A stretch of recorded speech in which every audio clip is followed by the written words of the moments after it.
Shalom. Puji Tuhan. Semua sudah mengenal saya ya. Ya, nama lengkap saya Esther Padmawati ya. Jadi Esther itu nama yang Tuhan kasih untuk saya. Nama yang orang tua saya kasih itu Padma. Seharusnya arti kedua nama itu karena kita kan baru pemetaan ya, pemetaan diri, seharusnya dua arti nama itu sama. Walaupun Padmawati itu banyak dipakai, kalau kita lihat itu dipakai di India itu sebagai nama Dewi yang dipuja. Oleh karena itu banyak hamba Tuhan yang bilang udahlah jangan dipakai itu Padmawatinya, pakai aja Esthernya. Tapi namanya lidah udah dari kecil sampai gede ngomong Padma jadi agak susah untuk ngubah. Tapi seharusnya saya melihat itu dua nama yang mempunyai arti yang sama. Karena Padma itu artinya teratai putih, dia hidup di tengah-tengah danau yang hitam. Ya, biasa danau itu kan kotor, tapi dia tetap putih. Nah, kalau Esther itu artinya bintang. Di tengah-tengah langit yang gelap, dia tetap bersinar. Jadi saya percaya Tuhan punya tujuan yang besar, punya destiny yang besar untuk hidup saya. Dan kita tunggu apa tujuan Tuhan dalam hidup saya. Tapi sore hari ini saya dikasih kesempatan untuk berdiri di atas mimbar ini untuk membagikan firman Tuhan. Dan saya mendapat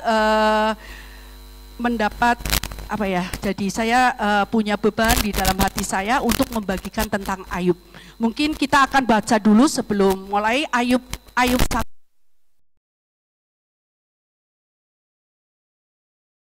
Ada seorang laki-laki di tanah Uz bernama Ayub. Orang itu saleh dan jujur. Ia takut akan Allah dan menjauhi kejahatan. Ayat 2. Ia mendapat 7 anak laki-laki dan 3 anak perempuan. 3. Ayub 1 ayat 1 sampai 12. Ya. Ia memiliki 7.000 ekor kambing domba, 3.000 ekor onta, 500 pasang lembu, 500 keledai betina dan budak-budak dalam jumlah yang sangat besar, sehingga orang itu adalah yang terkaya dari semua orang di sebelah timur. Anak-anaknya yang lelaki biasa mengadakan pesta di rumah mereka, masing-masing menurut giliran, dan ketiga saudara perempuan mereka diundang untuk makan dan minum bersama-sama mereka. Setiap kali apabila hari-hari pesta telah berlalu, Ayub memanggil mereka dan memutuskan mereka. Keesokan harinya, pagi-pagi bangunlah Ayub, lalu mempersembahkan korban bakaran sebanyak jumlah mereka sekalian. Sebab pikirnya, mungkin anak-anakku sudah berbuat dosa dan telah mengutuki Allah di dalam hati. Demikianlah dilakukan Ayub senantiasa. Pada suatu hari datanglah anak-anak Allah menghadap Tuhan, dan di antara mereka datanglah juga iblis. Maka bertanyalah Tuhan kepada iblis, "Dari manakah engkau?" Lalu jawab iblis kepada Tuhan, "Dari perjalanan mengelilingi dan menjelajah bumi." 8. Lalu bertanyalah Tuhan kepada iblis, "Apakah engkau memperhatikan hambaku Ayub? Sebab tiada seorang pun di bumi seperti dia, yang demikian saleh dan jujur, yang takut akan Allah dan menjauhi kejahatan." Lalu jawab iblis kepada Tuhan, "Apakah dengan tidak mendapat apa-apa Ayub takut akan Allah?" 10. Bukankah engkau yang membuat pagar sekeliling dia dan rumahnya serta segala yang dimilikinya? Apa yang dikerjakannya telah kau berkati, dan apa yang dimilikinya makin bertambah di negeri itu. 11. Tetapi ulurkanlah tanganmu dan jamahlah segala yang dipunyainya. Ia pasti mengutuki engkau di hadapanmu. 12. Maka firman Tuhan kepada iblis, "Nah, segala yang dipunyainya ada dalam kuasamu. Hanya janganlah engkau mengulurkan tanganmu terhadap dirinya." Kemudian pergilah iblis dari hadapan Tuhan. Disambung Ayub 2 mulai ayat 1 sampai 6. Ya, pada suatu hari datanglah anak-anak Allah menghadap Tuhan, dan di antara mereka datang juga iblis untuk menghadap Tuhan. Maka bertanyalah Tuhan kepada iblis, "Dari mana engkau?" Lalu jawab iblis kepada Tuhan, dari perjalanan mengelilingi dan menjelajah bumi. Firman Tuhan kepada iblis, apakah engkau memperhatikan hambaku Ayub?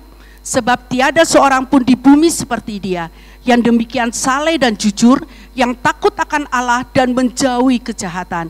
Ia tetap tekun dalam kesalehannya, meskipun engkau telah membujuk aku melawan dia untuk mencelakakannya tanpa alasan. Ayat 4.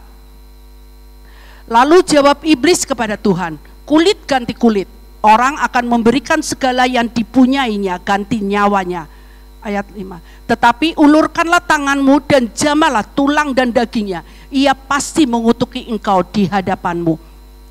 Maka firman Tuhan kepada iblis, nah, ia dalam kuasamu, hanya sayangkan nyawanya. Oke, mungkin itu inti dari cerita dari Ayub, ya. Semua pasti sudah ngerti cerita ini, bagaimana Ayub dicobai oleh Tuhan. Saya ingin tanya, ada nggak orang yang sudah baca kitab Ayub dari pasal 1 sampai pasal 42 urut sampai selesai? Ada yang sudah pernah baca?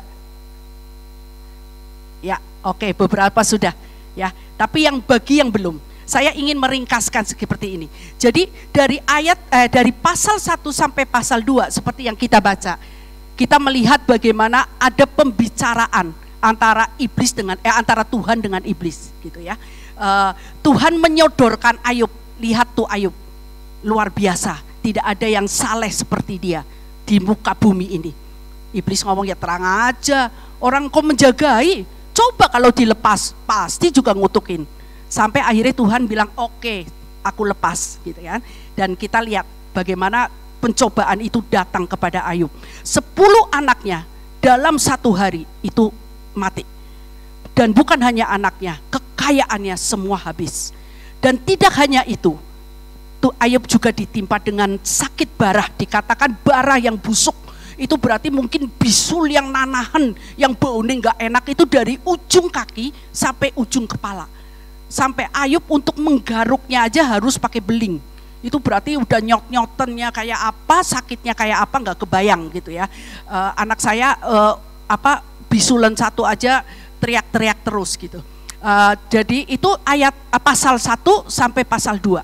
Nah, dari pasal 3 sampai pasal 31 itu terjadi percakapan antara Ayub dengan 3 temannya, Elifas, Bildad, dan Sofar. Ya, di situ Ayub berkeluh kesah. Dia ngomong, untuk apa aku harus dilahirkan? Dia mengutuki hari lahirnya. Lebih baik pada saat aku dilahirkan, aku nggak usah hidup lah. Lebih baik aku mati. Dia juga mengeluh, untuk apa aku menjaga hidupku baik-baik? Kalau Tuhan mau menimpakan segala sesuatu, aku tidak bisa membela diri. Aku tidak bisa berkata bahwa aku ini benar gitu loh. Padahal Ayub benar-benar merasa dia tidak mempunyai dosa apapun yang sampai pantas untuk menerima segala yang dia dapat saat itu. Tapi ketiga temannya itu ngomong, nggak mungkin, Tuhan itu adil, pasti kamu punya dosa. Itu terjadi percakapan dari pasal 3 sampai 31. Pasal 32 sampai ke pasal 37, tahu-tahu muncul Elihu. Elihu itu marah baik kepada Ayub maupun kepada ketiga temannya. Saya terus terang searching tentang Elihu ini. Soalnya dari pasal pertama itu tidak pernah dikatakan Elihu. 3 teman Ayub itu cuma ada 3, Sofar, Bildad, sama Elifas. Tidak pernah dikatakan ada Elihu. Tapi toto muncul Elihu. Dan setelah pasal 37, Elihu juga hilang. Ya, ini makanya di Google itu dikatakan ini sosok yang misterius. Dia menegur Ayub, tapi dia juga menegur ketiga temannya. Nah, pada pasal 38 sampai 41 baru Tuhan menjawab Ayub melalui badai. Di situ Tuhan datang, Tuhan menantang Ayub. Ayo, berdirilah sebagai laki-laki di hadapan aku. Nah, pada pasal 42 baru Ayub menyesal dan mencabut semua perkataannya. Dia juga berdoa untuk teman-temannya dan Tuhan memulihkan keadaan Ayub dan mengembalikan 2 kali lipat. Kekayaan Ayub tadi 7.000. Tapi setelah dipulihkan, kekayaan Ayub itu menjadi 14.000 kambing domba, 14.000 dan sebagainya. Itu menjadi sangat kaya. Dan ternyata untuk memulihkan bagi Tuhan itu tidak susah.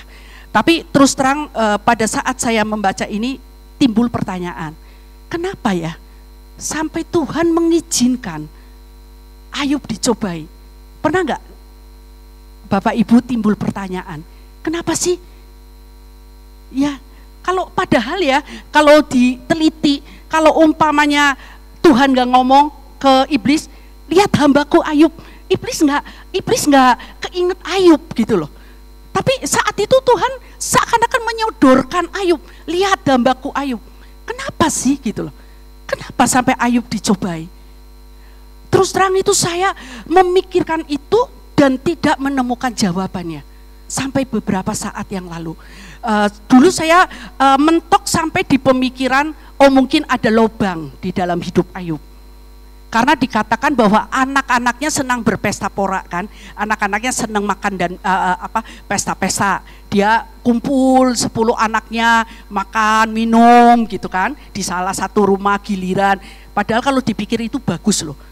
10 anak bisa akrab, bisa bareng-bareng makan minum, gak seperti anak Daud yang saling sikut-sikutan untuk tahta.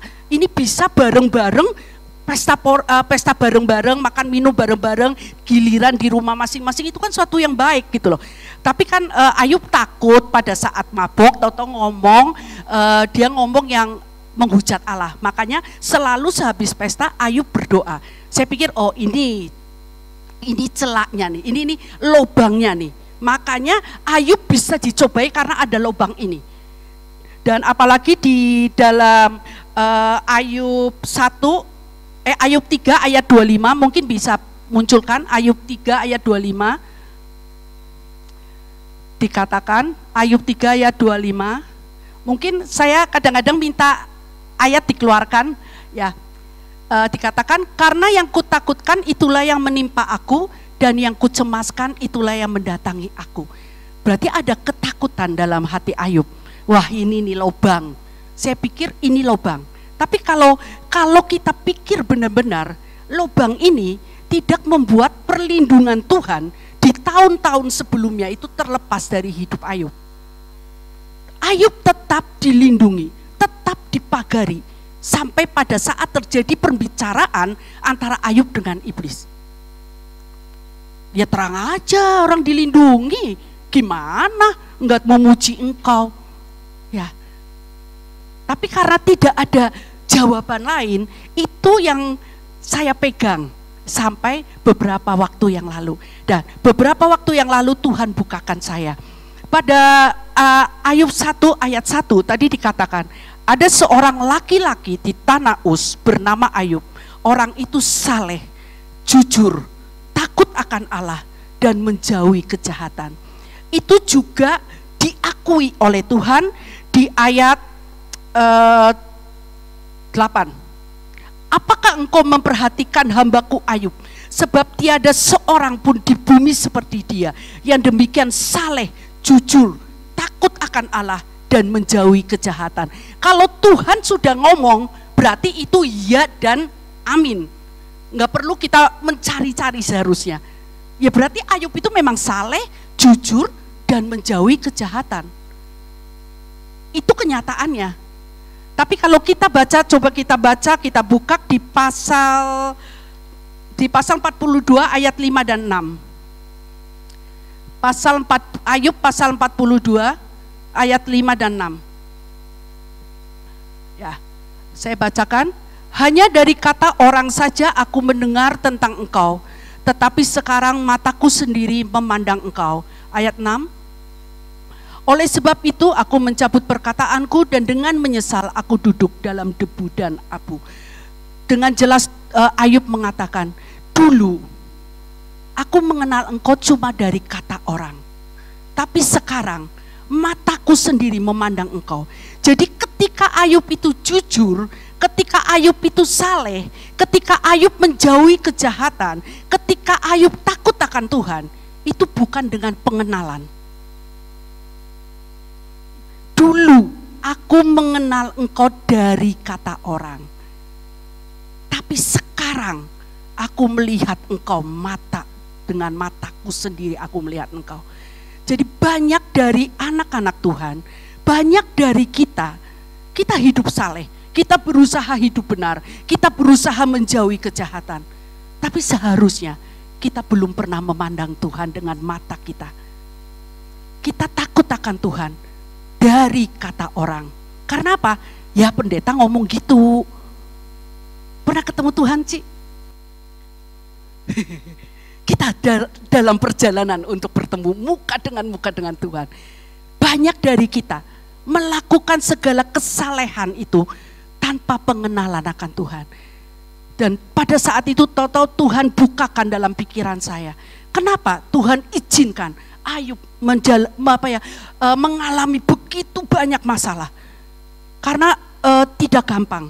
Orang ditinggal mati 10 anaknya dalam waktu sekaligus. Mama saya pernah ditinggal mati 1 anaknya ya, koko saya meninggal. Itu aja butuh waktu untuk bisa melupakan. Dulu pada saat awal-awal kalau ada orang yang menghibur, sudahlah Ci, lupain, itu mungkin yang terbaik. Mama saya pasti marah.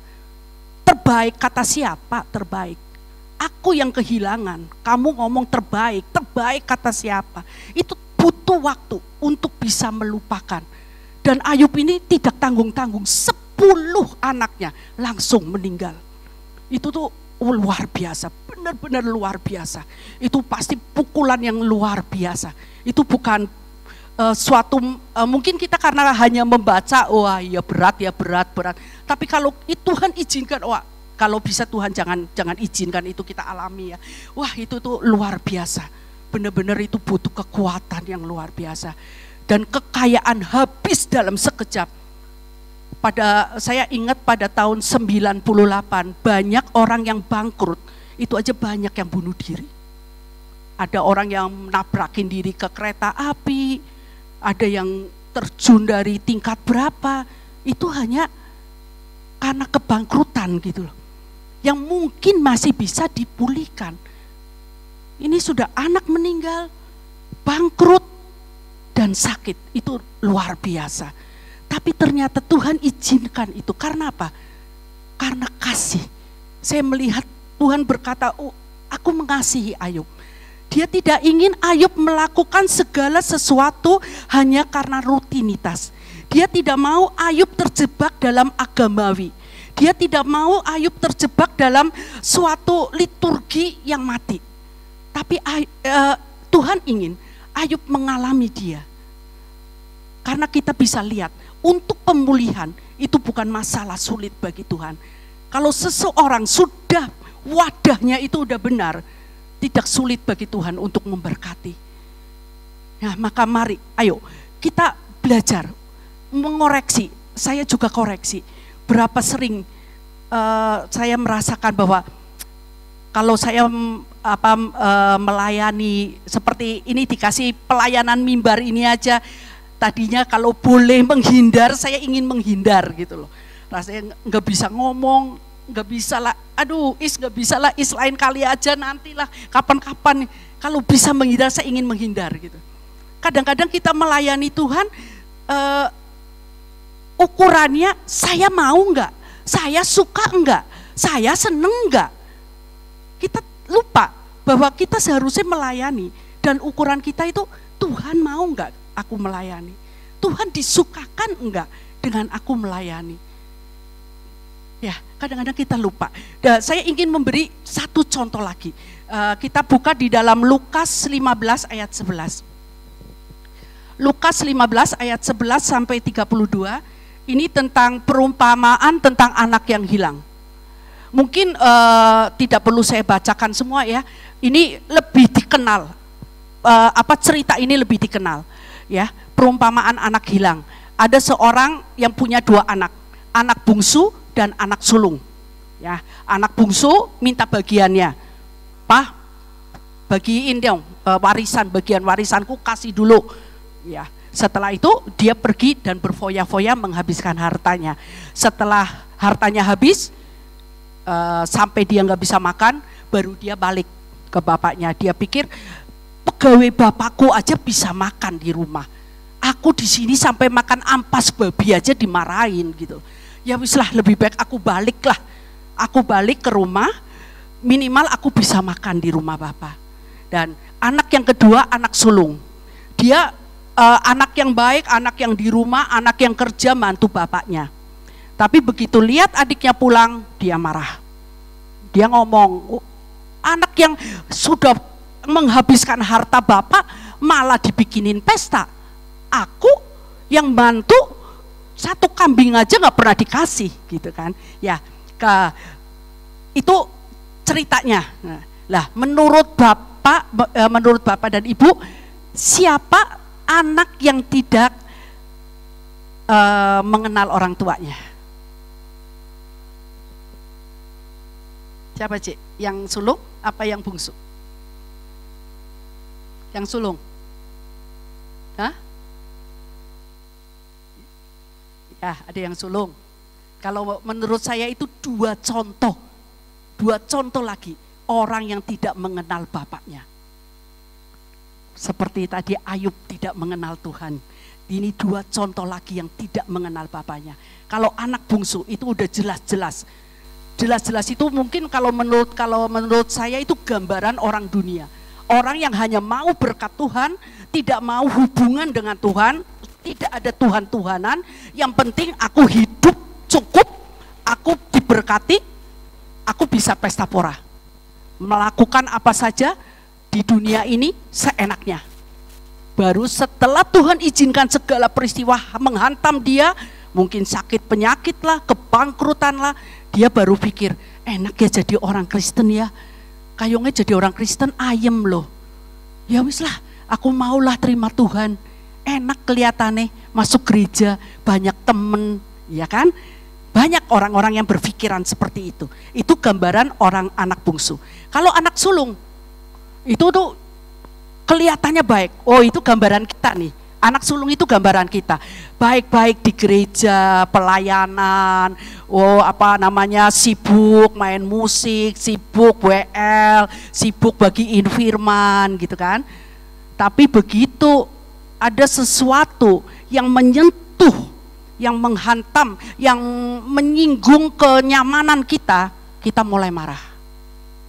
Bisa nih gitu. Enak banget. Yang lain kenapa harus aku terus? Yang lain gak pernah dikasih tugas, kenapa harus aku terus? Nah, mulai. Itu gambaran dari kita gitu loh. Seperti anak sulung itu ngomong, Bapak tidak pernah ngasih kambing satu untuk aku pesta pora. Sampai bapaknya ngomong, loh milikku kan milikmu. Kenapa gitu loh? Dari kita juga kita kadang tidak menyadari gitu loh. Bahwa kalau kita melayani, itu kita melayani Tuhan. Banyak dari kita begitu tersinggung ngomong, wah keterlaluan banget sih, heran aku sudah ngelakuin gini, Messi diomong seperti ini, kita marah, kita ngambek, kita gak mau datang. Nah, ya kalau kita lihat betapa banyaknya gitu loh, kita yang tidak mengenal Bapa. Dan malam hari ini, ayo Tuhan ingin kita mengenal bahwa Dia mengasihi kita. Dia tidak ingin cuma Dia senang, Dia melihat kita datang kumpul-kumpul, enggak. Karena Dia punya misi dalam hidup kita. Pada saat kita datang kepada Tuhan, kita diberi hak untuk menjadi anak-anak Allah. Tapi Dia juga tidak mau kalau kita terus menjadi anak. Karena Dia rindu, suatu waktu Dia akan menjemput kita sebagai mempelainya. Dia rindu untuk kita bertumbuh dewasa, untuk layak untuk menjadi mempelainya. Makanya ayo, pada saat segala pencobaan Tuhan izinkan dalam hidup kita, buat itu sebagai sarana untuk kita naik ujian, untuk kita semakin mengenal Tuhan, untuk kita boleh semakin merasakan, untuk kita boleh semakin bergantung kepada Tuhan. Kadang-kadang kita begitu tersinggung orang, kita nggak mau. Padahal kalau dipikir antara yang nyinggung dengan kita yang terus mundur, itu sama saja di hadapan Tuhan. Kita nggak lebih baik. Kita ngomong orang udah kenal Tuhan kok nyinggung. Harusnya kan tingkahnya nggak seperti itu dong. Orang kenal Tuhan kan harusnya lebih baik, nggak seperti itu. Tapi kitanya yang tidak mau mengampuni itu sama. Seharusnya Tuhan juga ngomong, kamu juga harusnya ngampuni dong nak. Kamu kan juga sudah mengenal firman-Ku. Kalau kamu nggak mengampuni ya sama saja. Itu sama aja. Nilainya, skornya 1:1. Nggak ada yang lebih baik gitu loh. Ya, makanya kita masih perlu belajar semua. Ya, mari pada malam hari ini saya cuma ingin membagikan. Kenali Tuhan kita. Karena segala yang Tuhan izinkan, dasarnya itu cuma satu. Karena Dia mengasihi kita. Dia ingin kita lebih dewasa. Dia ingin kita layak untuk menjadi mempelainya. Seperti Paulus katakan di dalam Filipi, mungkin bisa bukakan Filipi 3 ayat 8. Filipi 3 ayat 8. Saya bacakan, malahan segala sesuatu kuanggap rugi karena pengenalan akan Kristus Yesus Tuhanku lebih mulia daripada semuanya. Oleh karena Dialah aku telah melepaskan semuanya itu dan menganggapnya sampah supaya aku memperoleh Kristus. Ya, mari kita mengejar sampai kita bisa seperti Paulus, menganggap semuanya sampah karena pengenalan akan Kristus lebih mulia dari semuanya. Jujur, saya belum bisa seperti Paulus. Saya masih mengejar yang enak untuk daging kita, ya kan? Tapi mari kita terus kita minta Tuhan tolong, kuatkan aku, jamin aku, supaya akhirnya aku bisa berkata seperti Paulus, aku melupakan apa yang di belakangku, karena aku menganggap pengenalan akan Kristus itu lebih mulia dari semuanya. Amin. Ya, puji Tuhan. Saya akan serahkan kepada Iskandar. Saudara diberkati. Luar biasa saudara ya. Kalau saya tadi merenungkan, Ayub dikejar terus saudara ya. Untuk apa? Untuk dibawa di dalam pengenalan akan Tuhan. Dan saya melihat bahwa kita sebagai anak Tuhan ini memang syarat utamanya loh saudara. Kita itu harus mengenal Tuhan. Tadi Deborah sampaikan saudara ya, di tengah situasi yang kalau kita dengar makin gak enak ya saudara ya. Dikatakan vaksin sudah datang. Waduh, kita doa ya. Doa.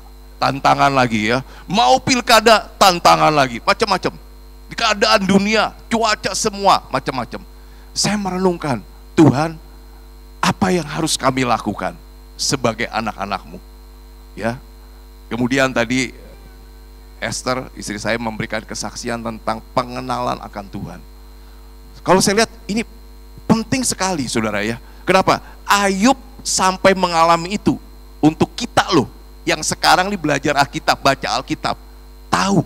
Untuk pengenalan, untuk Allah menyatakan kepada kita bahwa pengenalan akan Tuhan itu penting, sampai dia karang kitab Ayub.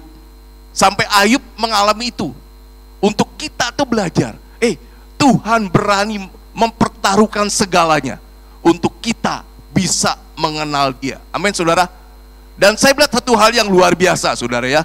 Di tengah situasi yang akan datang yang kita nggak tahu, sebetulnya Tuhan sudah melengkapi kita.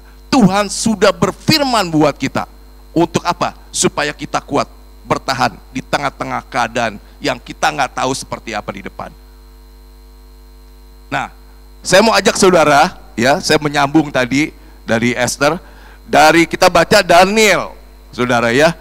Daniel pasal 11 ayat 32b.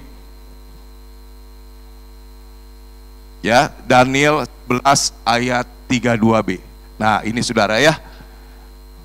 Ini saya percaya ini bekal yang Tuhan siapkan buat kita menghadapi masa-masa yang akan datang. Dikatakan begini saudara ya, ayat 32b aja kita baca. Tetapi umat yang mengenal Allahnya, apa saudara? Akan tetap kuat dan akan bertindak. Nah kalau saya baca di Alkitab terjemah lain, ternyata pengertiannya luar biasa saudara. Dikatakan umat yang mengenal Allahnya, dia akan kuat teguh menghadapi situasi apapun juga, dan dia akan bertindak dengan gagah berani dan melakukan perbuatan yang luar biasa. Sekali lagi ya saudara ya, tetapi umat yang mengenal Allahnya dengan intim, ya, akan tetap kuat berakar dan akan bertindak dengan gagah berani dan melakukan perbuatan luar biasa. Saudara, kalau ternyata rahasianya, kalau kita mengenal Allah, kita akan nggak takut menghadapi situasi apapun juga. Amin. Siapa yang setuju sama saya, saudara? Kalau kita kenal Allah kita di tengah situasi apapun. Bahkan dikatakan kita akan dengan gagah berani. Perhatikan saudara, bukan pengecut, bukan takut, bukan lari loh. Kita akan gagah berani dan melakukan perbuatan luar biasa. Wis, saudara, luar biasa ini. Makanya saya dapat tema saudara ya buat kita. Judulnya bangun keintiman dengan Tuhan. Intimacy with God. Bangun keintiman dengan Tuhan. Ini persiapan untuk kita menghadapi hari-hari yang akan datang. Nah saudara, ternyata pengenalan tuh kalau di dalam Alkitab ternyata saudara ada dua, saudara. Kalau saya baca di Alkitab ya, ada dua macam atau dua jenis. Pertama namanya, kalau di dalam bahasa Yunaninya tuh namanya ginosko, ya, ginosko, ya, gitu ya. Atau di dalam bahasa Hebrunya, bahasa Ibraninya yada. Ya, jadi ada pengenalan namanya ginosko di dalam bahasa Yunaninya atau di dalam bahasa Ibraninya yada. Yaudah bacanya gitu ya. Tulisannya yada tapi tulisannya bacanya yaudah.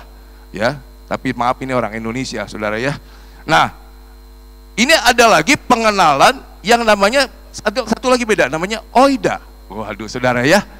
Oida. Jadi ada ginosko atau yada, ada lagi oida bahasa Greeknya. Saya pelajarin ternyata dua hal yang berbeda.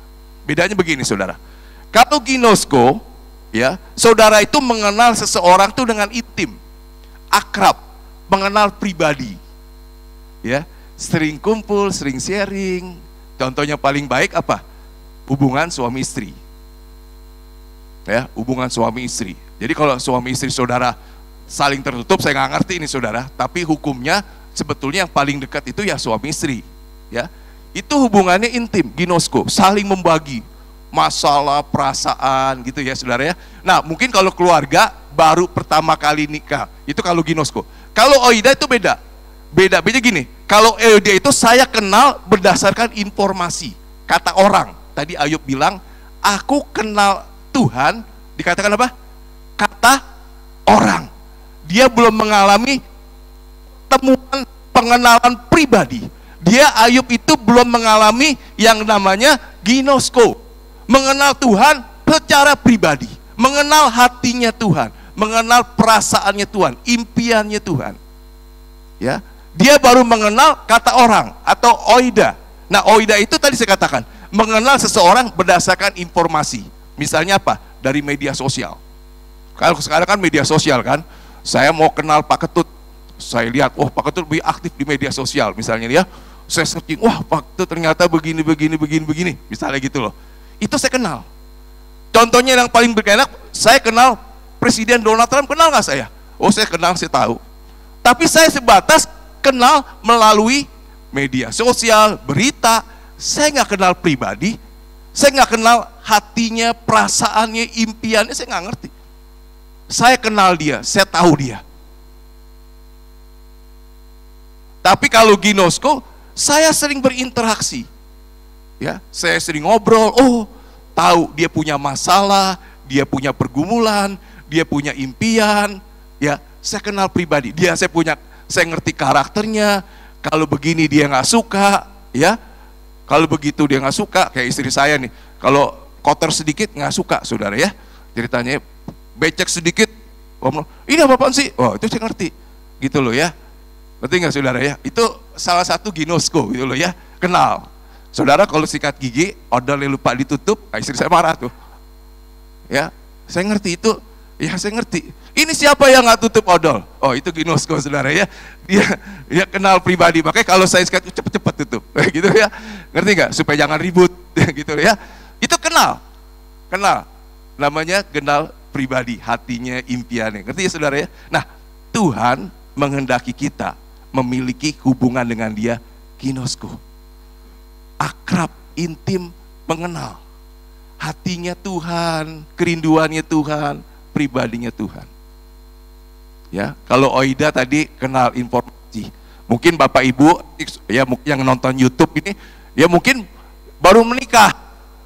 Baru pasangan baru. Mungkin nggak apa-apa, baru kenalnya namanya Oida. Baru kenal ya tahulah karena kenalnya melalui media sosial, melalui YouTube atau melalui Facebook, baru kenal begitu. Tapi harus melangkah terus sampai kenal ginosko, kenal badinya. Oh, ternyata ini, ternyata itu. Nggak apa-apa, kaget nggak apa-apa. Ternyata dia begini, galak lu ternyata. Iya, ternyata nggak apa-apa. Yang penting kenal. Ya, sekali lagi Tuhan ingin kita memiliki hubungan Dia yang namanya ginosko. Hubungan akrab, intim. Ini penting sekali, saudara. Penting sekali. Makanya dikatakan umat yang mengenal Allahnya. Ya, kalau di dalam bahasa Ibranya yadah. Nanti saudara Bapak Ibu baca di dalam Daniel 11 ayat 32b. Ya, umat yang yadah dengan Allahnya, yang mengenal Allahnya dengan akrab dan intim. Dikatakan dia akan kuat dan akan bertindak dengan gagah berani dan luar biasa, tidak tergoncangkan oleh situasi apapun juga. Amin. Amin. Ini tantangan buat kita. Tantangan buat kita. Ayo, ya, kita kenal selama masih ada waktu, kita kenal Tuhan kita. Nah, saudara, ini penting sekali. Karena kalau baca di dalam Matius pasal 7, kita buka ayat 31. Ya, dikatakan begini. Matius 7 ayat 21. Ya, begini, saudara ya. Bukan setiap orang yang berseru kepadaku, apa saudara? Tuhan, Tuhan, akan masuk ke dalam kerajaan surga, melainkan dia yang melakukan kehendak Bapakku yang di surga. Tadi Esther ngomong ya, kita kan selama ini senangnya mau mengerjakan apa yang aku suka, apa yang aku mau, bukan apa yang Tuhan mau. Apa jadi kehendak Tuhan, bukan itu yang kita lakukan. Aku lakukan apa yang menjadi kehendakku. Benar, kenapa saudara ya? Saya pikir kenapa ya? Betulnya satu masalahnya, karena aku nggak ngerti kehendak Tuhan apa. Ya nggak? Kayak orang Farisi ahli Taurat, dia tidak mengerti kebenaran Tuhan, makanya mereka bangun kebenaran mereka sendiri. Di Alkitab bilang begitu. Sama, kita nggak mengerti kehendak Tuhan, akibatnya apa? Kita bangun kehendak kita sendiri. Apa yang aku suka aku lakukan, apa yang nggak suka aku nggak lakukan. Padahal Tuhan ingin dikatakan, kamu melakukan kehendak Tuhan, bukan kehendakmu sendiri. Mungkin kehendak Tuhan nggak sesuai dengan kehendak kita, mau Tuhan nggak sesuai dengan mau kita, tapi kita mau melakukan, Tuhan mau kita melakukan apa yang menjadi kehendaknya. Saudara, dengan kita mengenal Tuhan, ini akan membuat kita mengerti apa yang menjadi kehendak Tuhan dalam hidup kita. Amin. Amin. Nah, saudara, kemudian kita lanjutin, saudara, lanjutin. Ayat 22-nya, Matius 7 ayat 22. Dikatakan demikian. Pada hari terakhir, banyak orang akan berseru kepadaku, Tuhan, Tuhan, bukankah kami bernubuat demi namamu dan mengusir setan demi namamu dan mengadakan banyak mujizat demi namamu juga. Kemudian ayat 23. Ayat 23-nya. Pada waktu itulah aku akan berterus terang. Di dalam Alkitab terjemahan lain dikatakan, pada waktu itulah aku akan mendeklarasikan kepada mereka dan berkata, aku tidak pernah mengenal kamu. Enyahlah daripadaku kamu sekalian pembuat kejahatan. Nah, mengenal ini, perhatikan ya, aku tidak pernah mengenal kamu. Itu digunakan kata ginosko, bukan oida loh. Ya, Tuhan bilang, aku nggak pernah bergaul intim dengan kau. Aku nggak pernah mengenal engkau secara pribadi. Engkau melakukan nubuat, siapa yang suruh? Engkau melakukan mujizat, siapa yang suruh? Ya, kamu nggak melakukan kehendak aku, kata Tuhan. Dan aku akan mendeklarasikan, aku akan berkata terus terang, aku tidak mengenal engkau. Dan yang lebih menyakitkan dikatakan, enyahlah kamu daripadaku, kamu sekalian pembuat kejahatan. Bernubuat bro, bernubuat, mengadakan mujizat. Tuhan bilang pembuat kejahatan. Kenapa disebut pembuat kejahatan? Karena bukan melakukan kehendak Tuhan.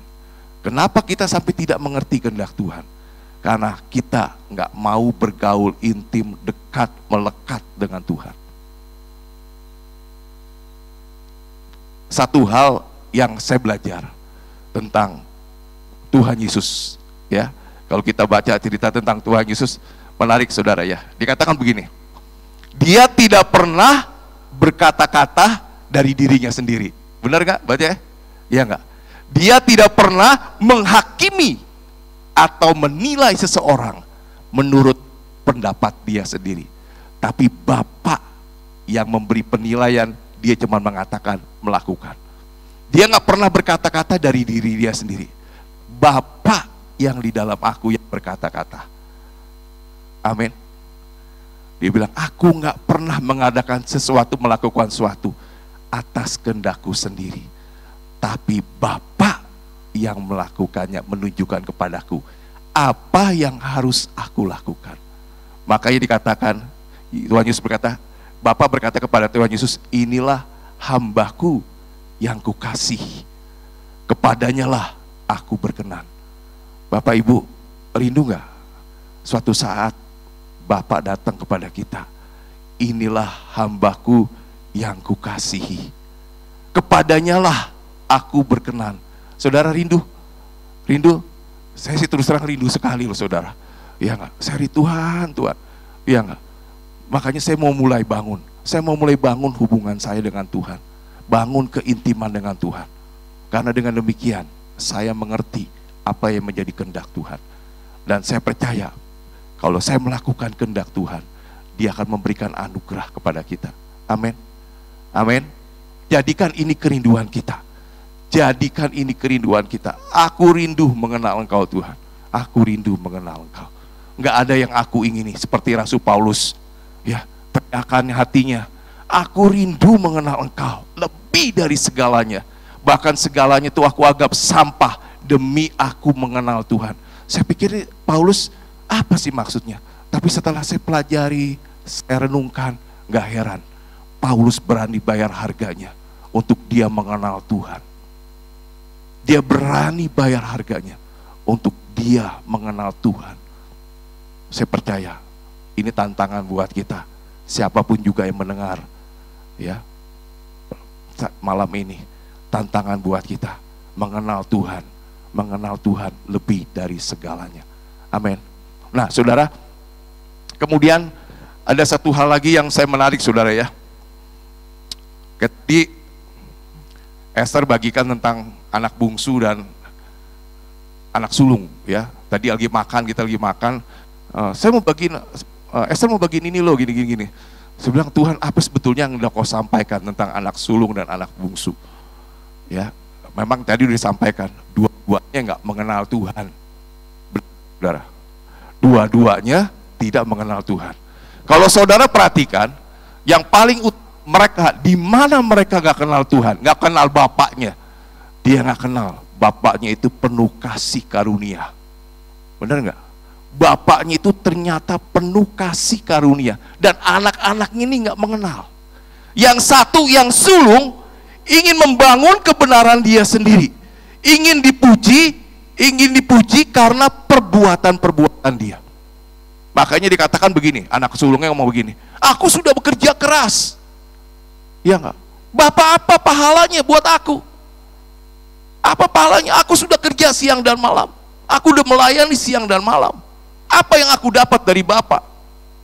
Dia ingin melalui perbuatan baik dia, kasarnya melalui pengabdian dia, Bapaknya terkesima kagum.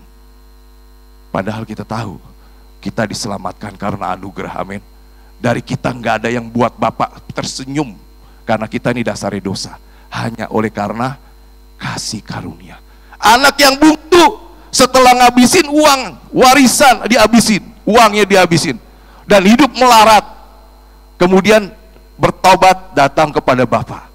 Bapak, jadikan aku pekerjamu. Dia ngerti Bapaknya penuh kasih karunia. Di Alkitab dikatakan Tuhan kita yang penuh kasih karunia. Dia tinggal datang ke Bapak, Bapak aku berdosa. Seringkali kita menghukum diri kita, saudara, ya benar gak ya? Kalau salah, iya memang aku bodoh, aku sial, aku dihukum mesti gitu, saudara. Bapak kita nggak begitu. Bapak kita penuh kasih karunia dan kebenaran. Di Alkitab bilang begitu, saudara. Ya, jadi memang kedua anak bungsu ini nggak mengenal, tidak mengenal bapaknya. Kenapa sampai nggak mengenal bapaknya? Karena saya mikir-mikir, kenapa ini dua orang nggak kenal bapaknya? Karena kalau saya menyimpulkan, karena dua-duanya tidak pernah bergaul intim dengan bapaknya. Yang satu sibuk kerja, karena menurut dia kerja itu yang membuat bapaknya kagum. Ya, yang satu duniawian mungkin ya. Kalau sekarang mungkin, maaf nih, mungkin senangnya main game online, game apa gitu ya saudara ya. Sehingga begitu kelihatannya perlu modal lagi, tinggal bilang bapaknya, bagi warisan aja, bagi warisan bapak gitu ya. Dia nggak peduli, yang sibuk dengan kegiatan keasikannya sendiri, yang bungsu ini loh, keasikannya sendiri, ya, sehingga nggak ada waktu untuk bergaul dengan bapaknya, untuk bergaul intim dengan bapaknya. Akibatnya kedua orang ini nggak mengenal bapaknya. Akibatnya apa? Punya pandangan yang keliru tentang bapaknya.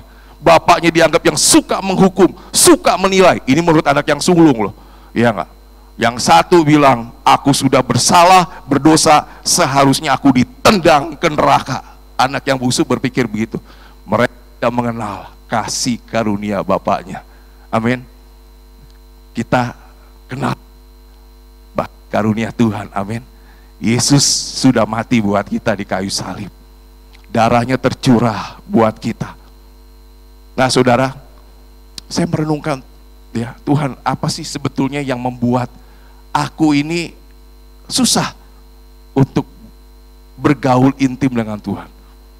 Yang paling sering sebetulnya kalau saya merenungkan buat saya nggak tahu buat saudara, kadang-kadang kita punya rasa bersalah loh, benar nggak? Hati nurani kita. Ini contoh pengalaman praktis nih, pengalaman praktis aja ya saya, ya. Ini kalau kita kan sering kumpul-kumpul sama cucu, masih anak-anak ini suka doa. Mau makan, doa dulu. Ya, kumpul doa ya gitu ya. Kalau sebelum makan ribut dulu, saudara, ribut, perang mulut, ya, wah gitu. Yuk doa. Biasa si Jenis atau Jual kalau suka nyeletuk, doa dulu. Kamu aja yang doa. Kenapa ya? Karena rasa bersalah. Aku nggak pantas, nggak layak kelihatannya datang ke Tuhan nih doa, bener gak gitu? Ya, lagi marah-marah gitu ya. Tapi saya ngerti, iblis itu senang menuduh hati nurani kita.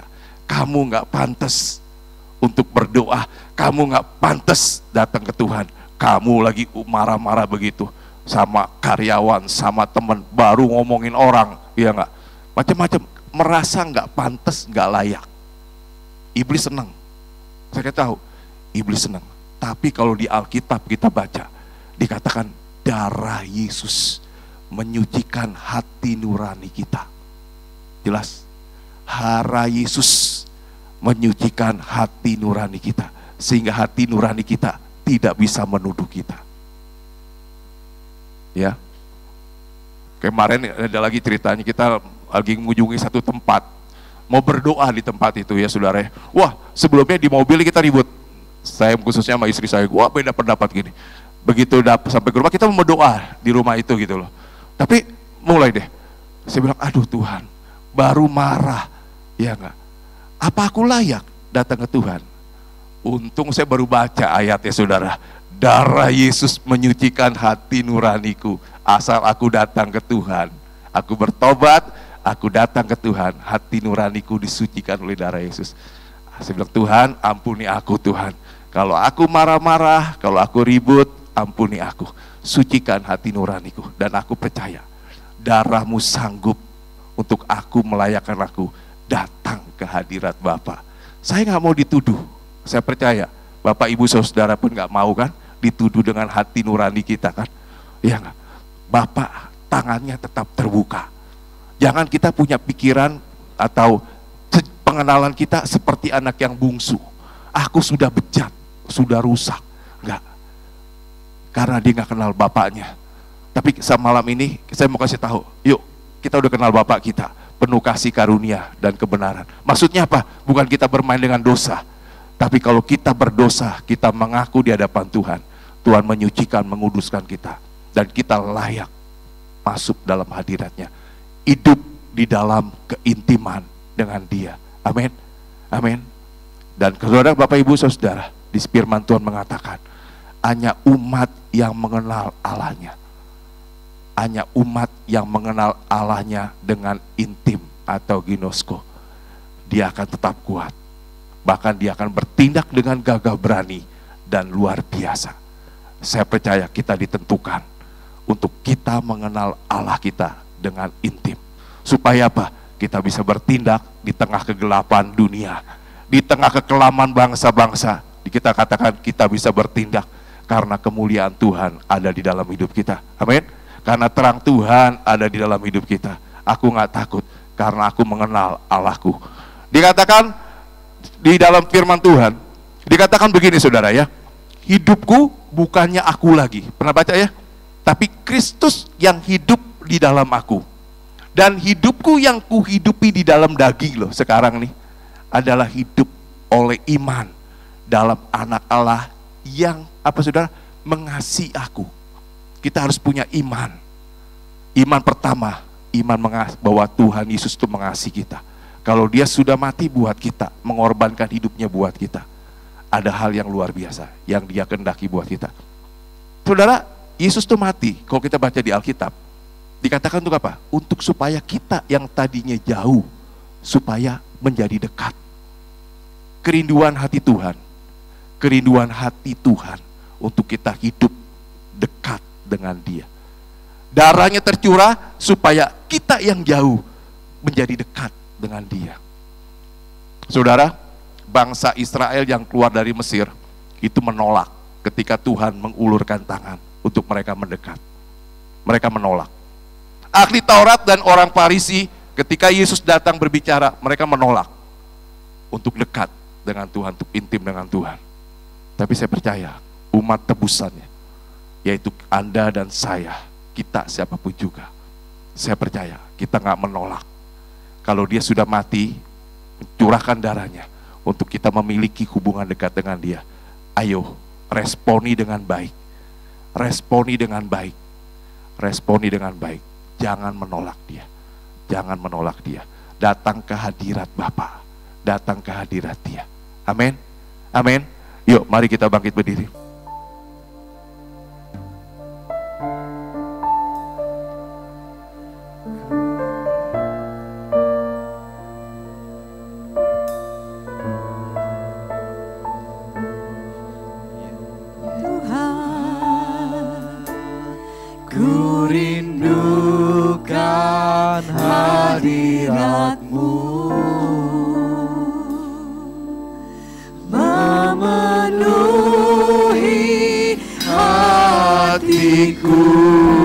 Biarlah kita nyanyikan dengan hati yang benar-benar menginginkan Tuhan. Sujud menyembah-Mu,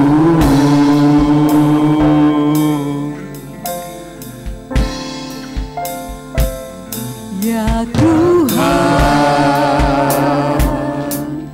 Ku rindukan hadirat-Mu, memenuhi hatiku. Rohku sujud menyembah-Mu.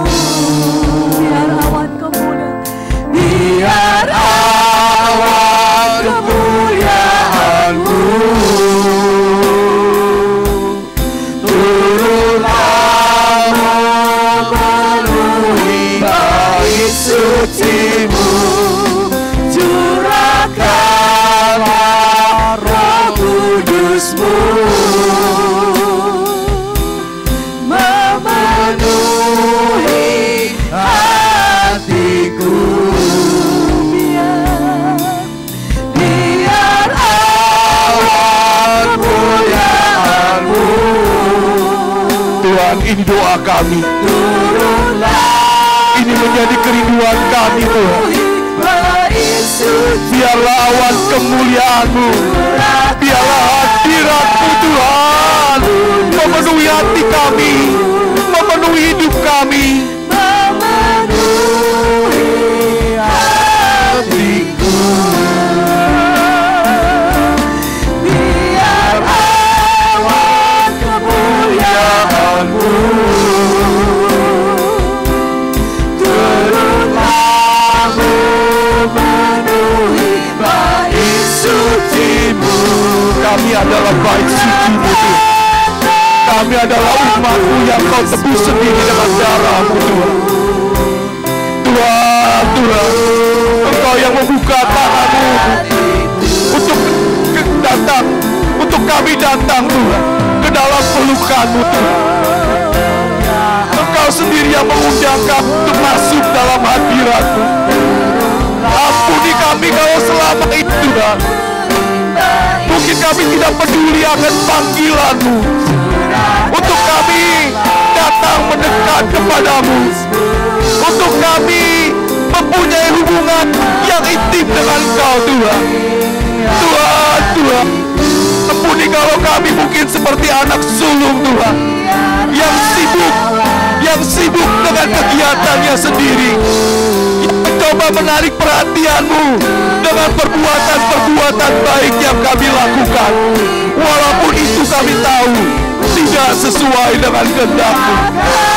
Tuhan, Tuhan, ampuni kami pula, Tuhan, kalau kami mempunyai sifat seperti anak bungsu, Tuhan, yang tidak peduli dengan hubungan intim dengan Engkau, sibuk dan asik pula, Tuhan, dengan kenikmatan-kenikmatan dunia, Tuhan.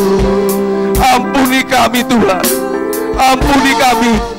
Padahal darah-Mu tercurah, Engkau katakan darah-Mu tercurah untuk menebus kami, untuk membawa kami yang jauh, untuk menjadi dekat kepada Engkau, Tuhan. Tuhan, Tuhan, biarlah malam hari ini kami membuat komitmen yang baru dengan Engkau, ya Tuhan. Kami membuat komitmen yang baru dengan Engkau, Tuhan. Kami ingin membangun hubungan intim dengan Engkau, Tuhan. Kami ingin sungguh-sungguh mengenal Engkau, Tuhan, dengan intim, Tuhan. Untuk kami mengenal hati-Mu, pikiran-Mu, perasaan-Mu, kerinduan-Mu, kehendak-Mu, Tuhan. Tuhan, Tuhan, Tuhan, Tuhan, biarlah Roh Kudus, Allah Roh Kudus, Engkau yang tinggal di dalam kami, biarlah Kau ajari kami, bawa kami terus masuk di dalam keintiman dengan Tuhan kami.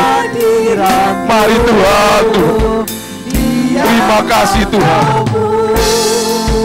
Tinggal dalam hidupku, sungguh indah bersama-Mu. Ku ingin selalu bersekutu denganmu, menikmati hadirat-Mu. Biar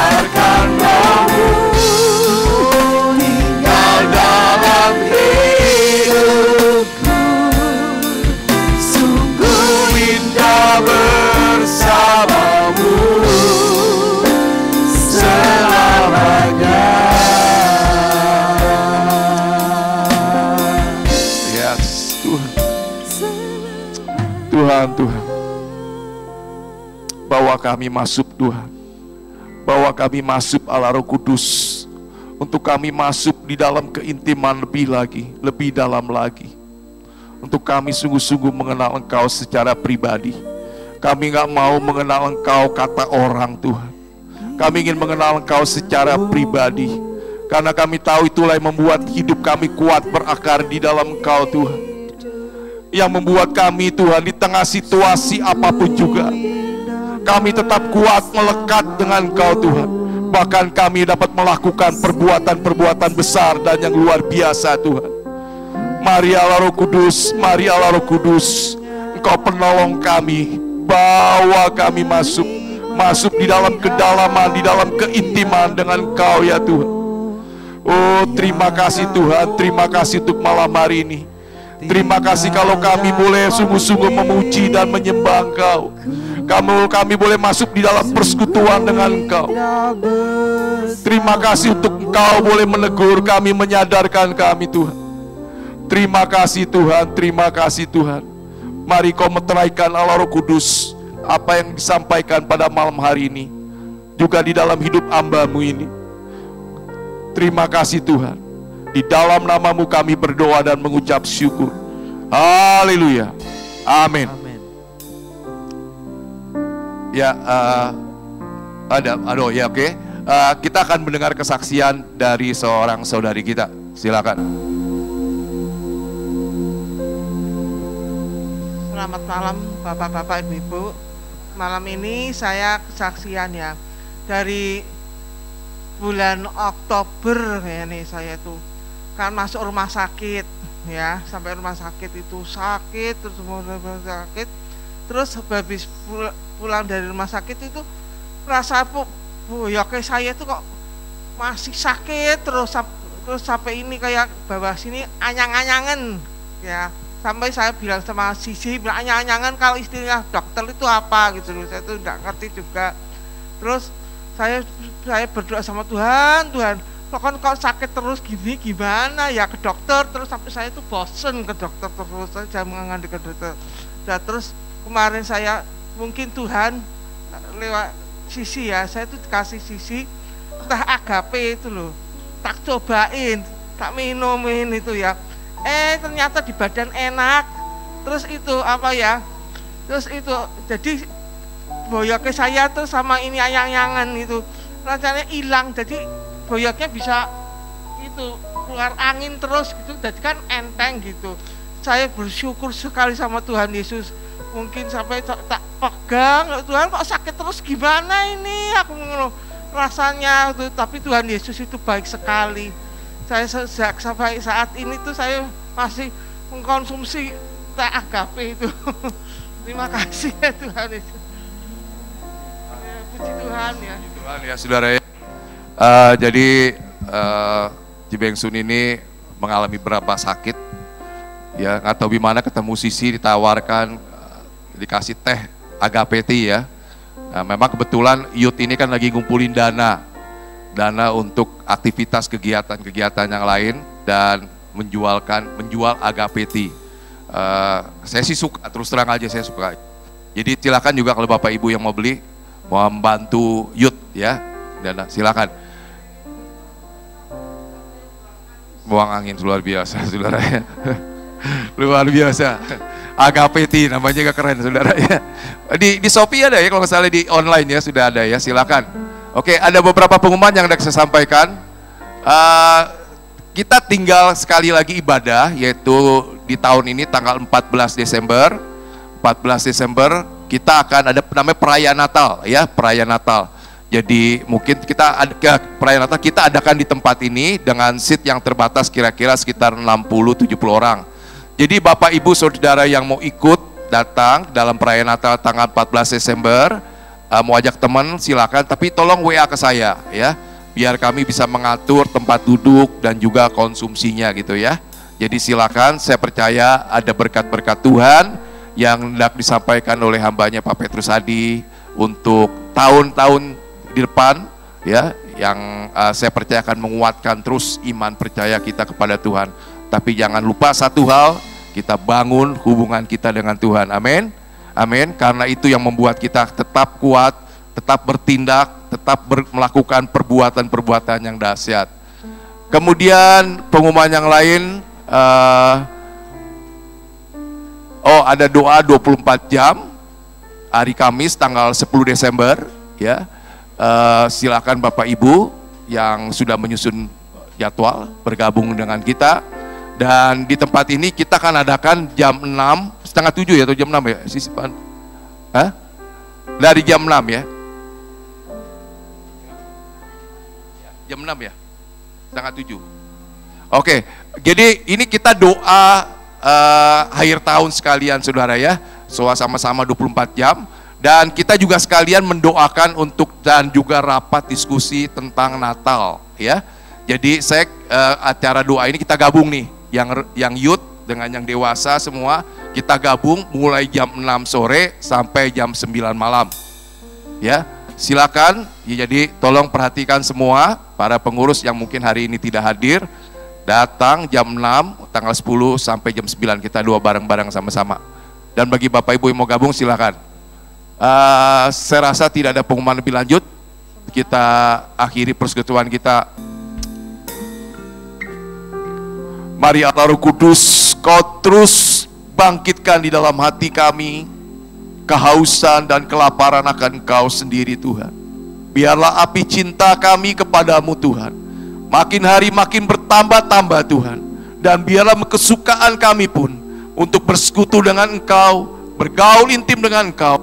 Kau terus Tuhan, bawa Tuhan, bawa terus Tuhan. Naik lebih tinggi lagi Tuhan, lebih dalam lagi Tuhan, lebih dalam lagi Tuhan. Terima kasih Tuhan, untuk kami boleh bersekutu, kami boleh menyembah Engkau malam hari ini. Dan sungguh-sungguh Tuhan Yesus, terima kasih Tuhan untuk hadirat-Mu yang hadir di tengah-tengah kami. Kami mengucap syukur ya Tuhan. Kalau sebentar kami akan pulang ke rumah kami masing-masing, biarlah sungguh-sungguh Tuhan, kami mau mengangkat tangan-Mu malam hari ini. Kami mau terima berkat yang daripada-Mu Tuhan. Berkat dari Allah Bapa, kasih sayang dari Tuhan Yesus Kristus, persekutuan dengan Roh Kudus menyertai kami senantiasa. Perlindungan yang dari Tuhan, darah Tuhan Yesus senantiasa melingkupi kami, membungkus kami, sehingga yang jahat, kuman, virus, bakteri apapun tidak bisa dekat kepada kami. Dan kami juga percaya ada darah Tuhan Yesus yang mengalir di tubuh kami, yang menyehatkan tubuh kami, yang menguatkan tubuh kami. Terima kasih Tuhan untuk semua berkat, anugerah, kasih sayang yang Kau limpahkan di dalam kehidupan kami. Terima kasih Tuhan.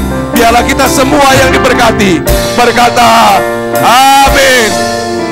Selamat malam, Tuhan Yesus memberkati. Ingat tanggal 14 perayaan Natal di tempat ini.